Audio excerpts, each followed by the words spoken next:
Hello everyone, and welcome back to another Monster Hunter World video, where today I'll be going over my builds that I'll be using for Arch-Tempered Kulve Taroth. Arch-Tempered Kulve Taroth comes out in a few days, and well, I wanted to share what I'll be using. So first up, the Thunder Light Bowgun. It's the Emperor Shell Sticks, but it has rapid fire thunder ammo. And as you can see, I've got 7 critical eye, 3 maximum might for the affinity that I need. That affinity is, when I'm at full stamina, that right there gives me plus 60%.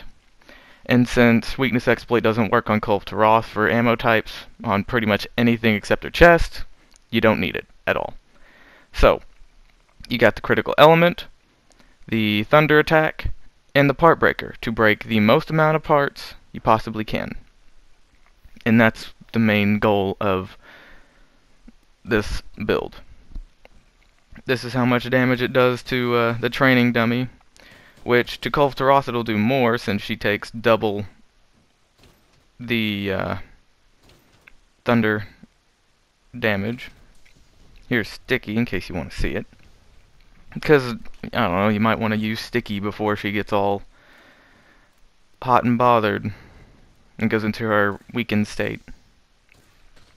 Here's Pierce. I'm not going to do spread. There's no way I'm going to be anywhere close to Kulve to get spread.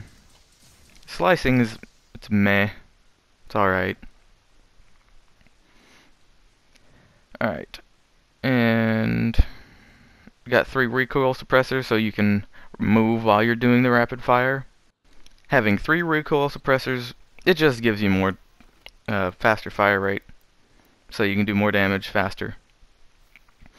So the only things that I have active buff-wise are the Power Charm and Power Talon. I don't have the food buff, I don't have any demon drug active at all.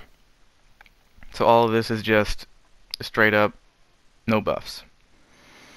So for the Taroth Blitz spread, it's the Ice Light Bowgun that I'm going to be using for the last stage. I've got 6 critical eye, 3 ice attack, 3 free element ammo up, 3 maximum might, and everything else is just extra. And the reason I only have that much is because I wanted to have the max free element, the Rathlow set piece where you get critical element, and the Nojiva 3-piece set piece for the spare shot. And I have all that. This is possibly the most damage you can do to Kulve Taroth with the light bowgun. Well, ice light bowgun. I haven't really tested anything else, but the more time you spend shooting and less time reloading, I'd say that's a damage increase. Wow, I didn't even proc once. Alright, Sticky. Oh, that one did. Reloaded anyway. I'm not really going to get close enough for spread. And if I do, then it'll be most likely using the ice ammo. Slicing's pretty good, since it does sever damage, so that might actually be affected by weakness exploit, but nothing else is. At least as far as I can tell.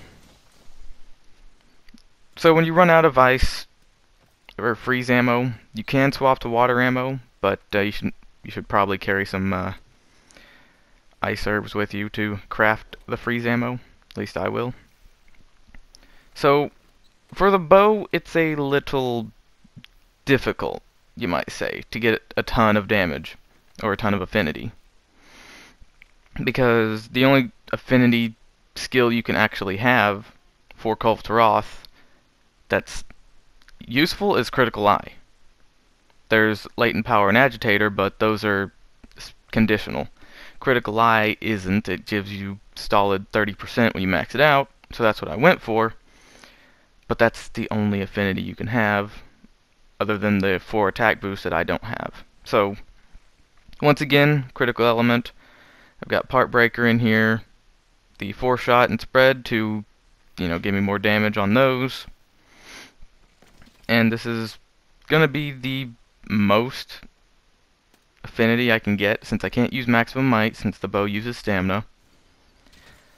Can't use weakness exploit because it doesn't affect shot types. And that counts for arrows as well.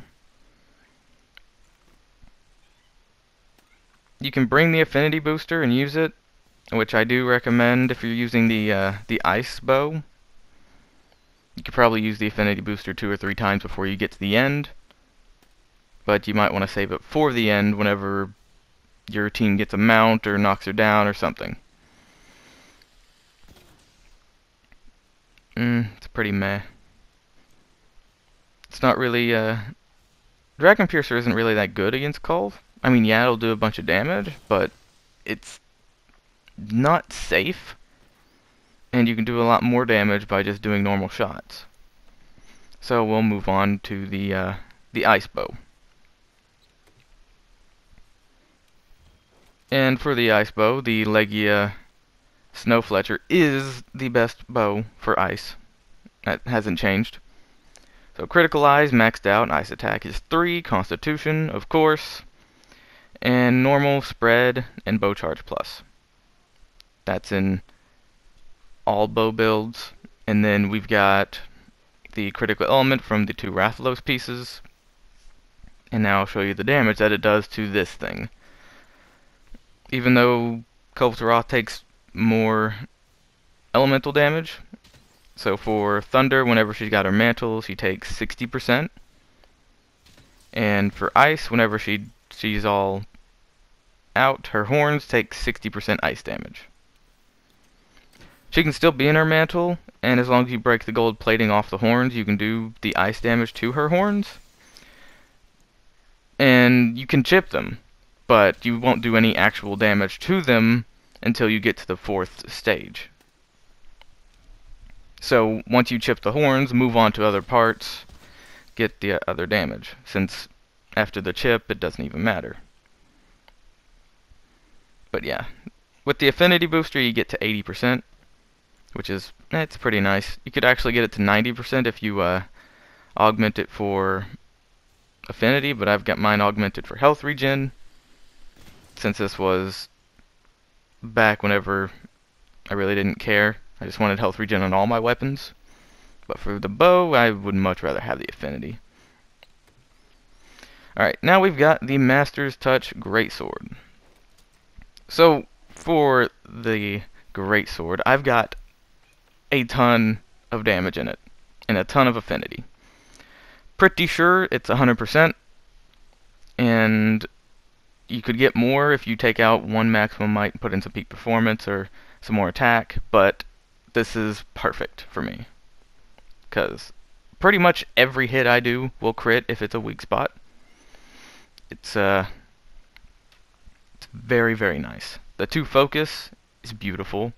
The non-elemental boost is needed for all non-elemental weapons, and I'll show you the damage it does.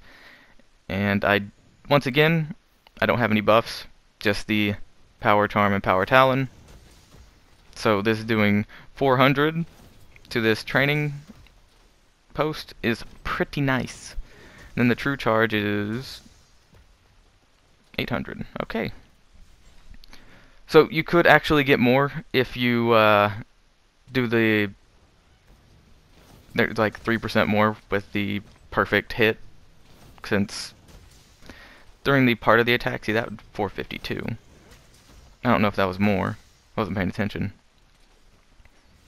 I'm gonna try to get the bonus damage on the true charge.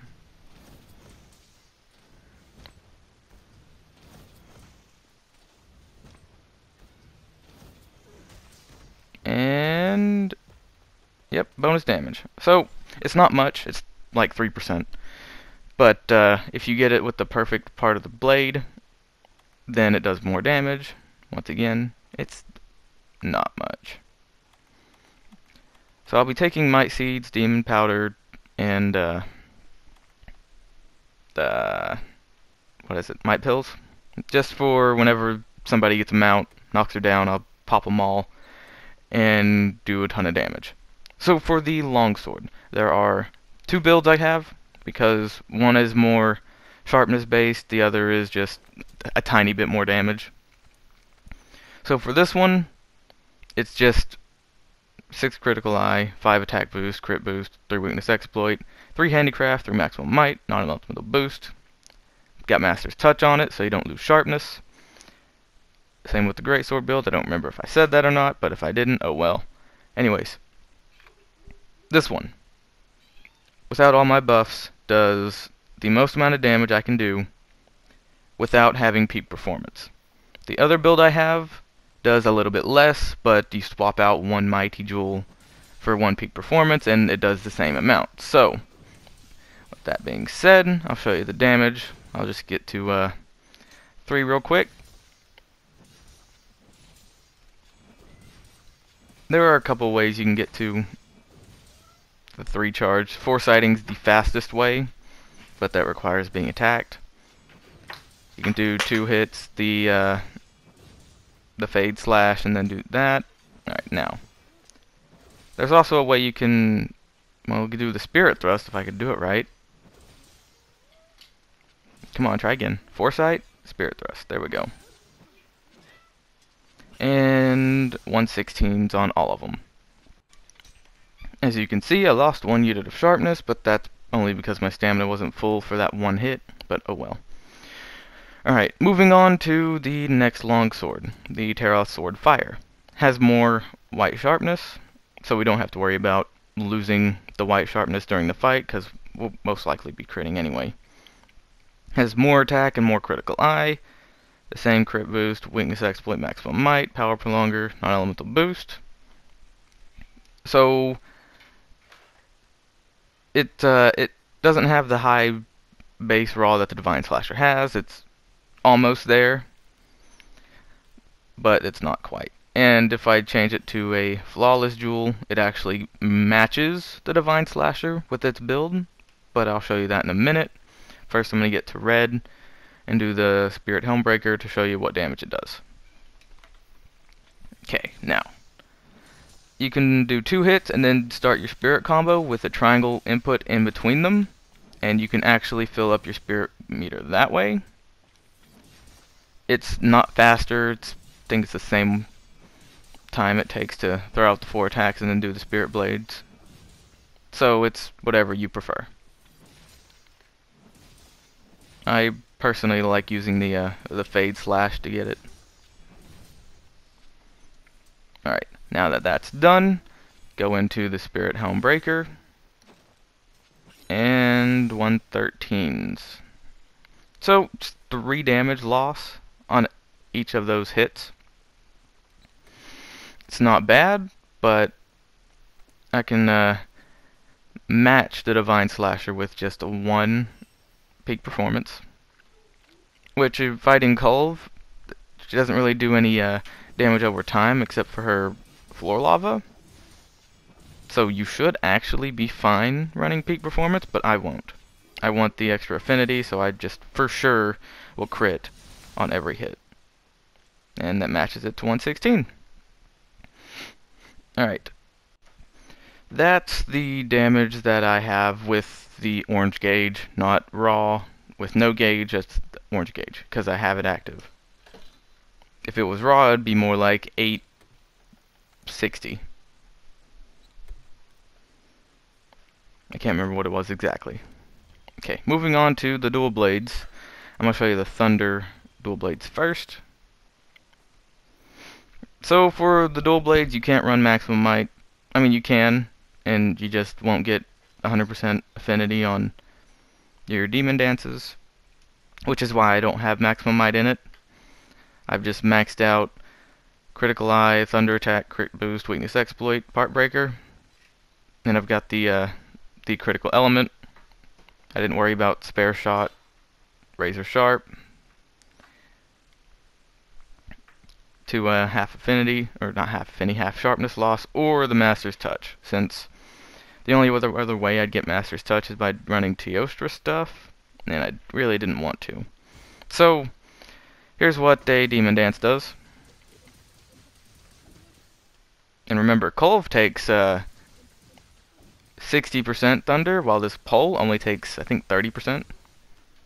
So this is going to do a lot more damage to Kulve's mantle. I'll just show you a little bit of the moves.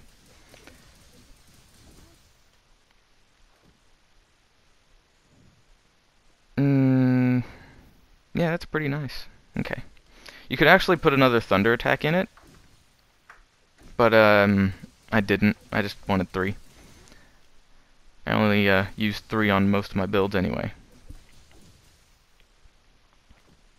Alright, now we'll move on to the Ice Dual Blades.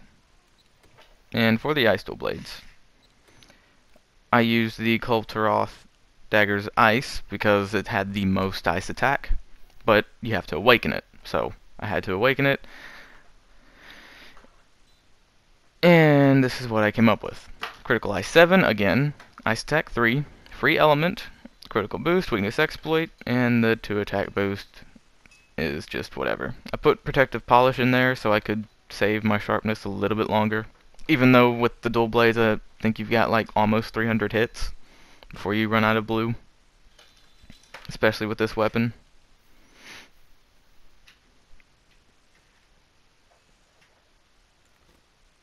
Alright, now for these, I'm going to show you the Affinity Booster because when you're knock her down or somebody gets a mount at the pillar where she falls, I like to put an Affinity Booster down if I'm not on the mount, and hopefully someone else does too, or this is going to be real terrible. But let's see. Sharpen up first. I'm pretty sure that the Demon Dance with the max affinity, with the Affinity Booster, will do over 1,000 damage to Kulve Taroth's horns. Oh boy. I'm not counting the damage for that. There's too many numbers for me.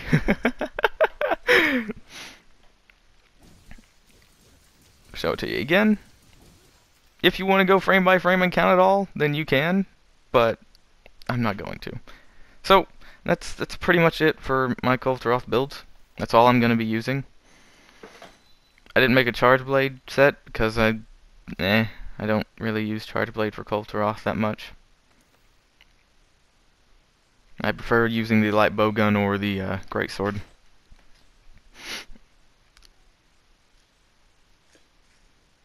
But yeah, that's pretty much it. So if you've enjoyed, leave a like, comment, and consider subscribing to my channel, where I post gaming videos like this every single day. And with that said, I'll catch you all in the next one. Oh boy. Oh, actually, before I go, if you have any suggestions for my builds, leave them down in the comments because they're still meh. This is just the best I could come up with in a couple days. So your input is, well, appreciated.